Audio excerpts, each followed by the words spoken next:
Dhaba style अख्खा मसुरा एकमेव अशी रेसिपी आहे ज्यामध्ये कुठल्याही प्रकारचे मसाले वापरले जात नाही।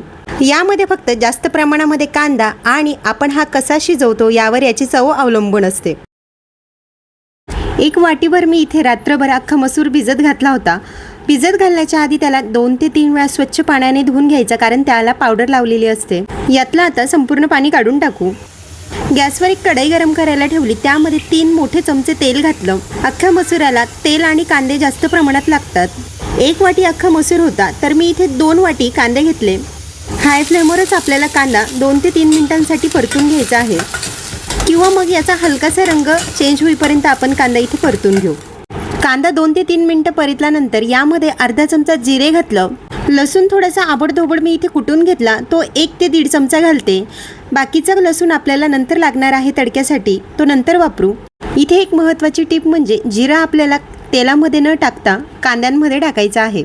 कुठल्याही भाजीला आपण तेलातच जिरं घालतो, पण या भाजीला मात्र कांद्यांमध्येच जिरं टाकायचं आहे। लसूण टाकल्यानंतर अगदी मिनिटभरासाठी छान लसूण देखील परतून घेतला। ढाब्यावाल्यांचा सिक्रेट एक पदार्थ म्हणजे खाण्याचा सोडा। खाण्याचा सोडा मी इथे अर्धा चमचा घातला। तुम्हाला जर नसेल टाकायचा, नाही घातला तरी चालेल। आपण ढाबा स्टाईल अख्खा मसुरा बनवतोय, त्यामुळे मी यामध्ये सोडा घातला। बेकिंग सोडा टाकल्यानंतर कांद्याचा कलर अगदी चेंज व्हायला सुरुवात होते, तो पिवळसर दिसायला लागतो। आता कांदा आपल्याला छान स्मॅश होईपर्यंत शिजवून घ्यायचा आहे। कांद्याचा पूर्ण कलर चेंज झाला। आता यामध्ये थोडीशी हळद आणि 2 मोठे चमचे लाल तिखट घालते, किंवा मग तुमच्या आवडीनुसार तुम्ही तिखटचं प्रमाण कमी जास्त करू शकतात। महत्त्वाची टिप म्हणजे कांदा आपल्याला छान मऊसूद होईपर्यंत शिजवायचा आहे। कांदा जितका छान शिजणार तितका अख्खा मसुरा हा चविष्ट होतो। अर्ध्या मिनिटांसाठी परतून घेऊ। या भाजीमध्ये आपण इतका कांदा घातलेला आहे, कोणाला ओळखून देखील येणार नाही इतका हा मऊसूद शिजवायचा आहे। यामध्ये आता धुवून घेतलेला अख्खा मसुरा घालू। 2 ते 3 मिनिटं छान मसुरा यामध्ये परतून घेतला। तेल देखील छान सुटलं। यामध्ये आता चवीनुसार मीठ घालू। लगेचच यामध्ये गरम करून घेतलेलं पाणी घालू। सुरुवातीला मी फक्त अर्धीच वाटी पाणी घातलं। थोडंसं पाणी घातल्यानंतर आपल्याला तेल सुटेपर्यंत छान याला परतून घ्यायचं आहे। कुठल्याही भाजीला सुरुवातीला थोडंसं पाणी घालायचं आणि तेल सुटेपर्यंत त्याला तसंच शिजू द्यायचं, म्हणजे तरी छान येते। मस्त अशी तरी आलेली आहे। आता यामध्ये आपण पुन्हा गरम पाणी घालू। जवळपास मी इथे 2 ग्लास पाणी घालते। आत्ता जरी हे पातळ वाटत असतं, मात्र शिजल्यानंतर अगदी घट्टसर होतं, कारण मसुरा शिजण्यासाठी पाणी थोडं जास्तच लागतं। चमचा भाजीमध्येच राहू द्यायचा, वरून झाकण ठेवायचं आणि गॅसची फ्लेम मध्यम ठेवून आपण मसुरा शिजवून घेऊ। 7 ते 8 मिनिटांमध्ये मसुरा शिजून तयार होतो।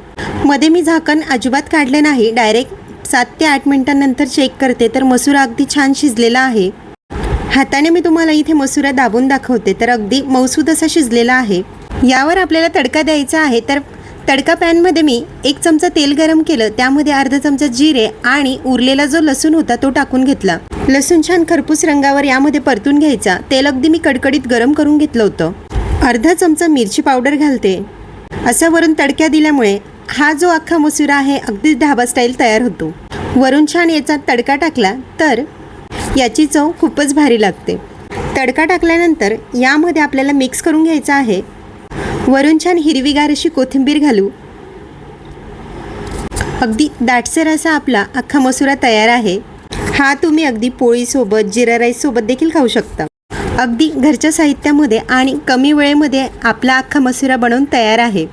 आजची ही रेसिपी तुम्हाला कशी वाटली कमेंटमध्ये मला नक्की कळवा। पुन्हा भेटूया अशाच एका छानशा रेसिपीसोबत।